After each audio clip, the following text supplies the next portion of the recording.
জয়দেব নামে এক যুবক গতকালকে একটি কালী মন্দিরের কাপড় খুলে ফেলে এবং সেই এলাকার মানুষেরা ওইটা দেখে ওকে আটক করে এবং ওকে অনেক মারধরও করে। ইতিমধ্যে এই ভিডিওটা সোশ্যাল মিডিয়াতে অনেক ভাইরাল হচ্ছে।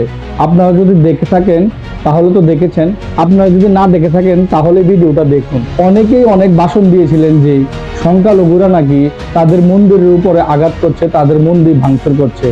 এর জেরে আমাদের রানীর বাজারের অনেক সংখ্যালঘুর ঘর বাড়ি জ্বালিয়ে পুড়িয়ে ছাই করে দিয়েছে শুধু সন্দেহের বশত।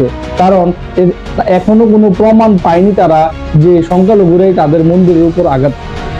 তাই আমি সবাইকে একটা কথাই বলতে চাই যে ভাই, আপনারা সবকিছুর মধ্যে কেন হিন্দু মুসলিম লাগাচ্ছেন? কারণ যারা এগুলা করছে তাদের কোনো ধর্ম হয় না, না হিন্দু হয় না মুসলমান হয়।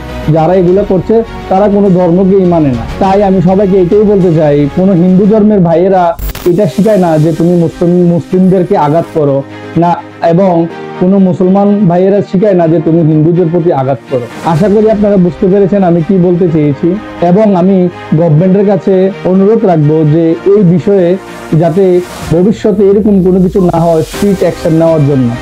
ধন্যবাদ সবাইকে ভিডিওটা দেখার জন্য।